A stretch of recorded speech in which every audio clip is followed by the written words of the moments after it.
again, back to my snug. We're continuing this remarkable thread or sequence of questions from Jesus, all aimed at helping folks like you and me handle our inevitable daily worries. By the way, if you like any of the content, please do write comments in the comment box on YouTube, and do remember to share it with friends, family. Today's content and its context is all important, and it's also refreshing. See how the lilies of the field grow.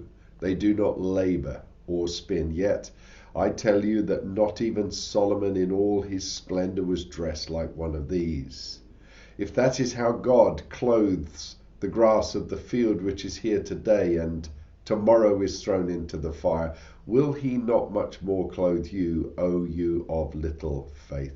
Today's question again, will he not much more clothe you, O you of little faith? It's as if, again, Jesus is appealing to our love for the healing virtues and the simple pleasure and wow factor of nature. And just as he reminded us 2 days back to consider the birds of the air that don't store up feed and they don't sow or reap, now he reminds us of the beauty of plants, the lilies of the field that don't labor or spin. And yet Solomon, with his decades of kingly rule, his wealth beyond comparison, was not dressed as well as one of these. He's saying the best of all clothing, catwalk and beyond, is nothing when you look at the lilies and consider this. It's the normal practice of the day. Those beautiful lilies and the grasses around them would be admired, and then at some point in their life cycle would be thrown into a fire to be used as fuel. Quite green, you could argue. If God himself clothes those fragile plants and flowers with such immense beauty, how much more will he clothe you? Jesus is saying, look at the beauty of plant life. Let it grow your mustard seed of faith. If he clothes such fragile, transient, functional things, whose ultimate end is fuel in a fire, with such incredible beauty beyond Solomon's own clothing, then trust him. And yes, trust him with your clothing. I promised one more practical key today. Yesterday's tips included name the fear, decide what you can do about it, and take steps, and then access the love of God in the process. But what if it is too tough to handle and you simply can't see a way forward? That happens to me more often than I like.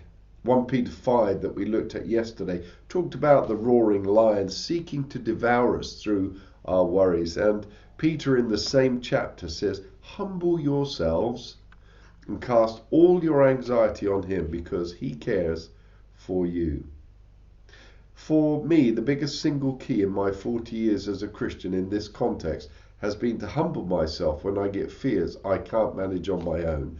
And the way I do it is to share with 1 or 2 others that I trust, and I share with vulnerability what I'm really anxious about. I ask them to stand with me as I cast my care of these particular anxieties on him. They shoulder the load with me. There's a time to carry our own burden. There's a time when we humble ourselves and we then share it. There's a wonderful promise at the end of that chapter in Peter, chapter 5, which seals it.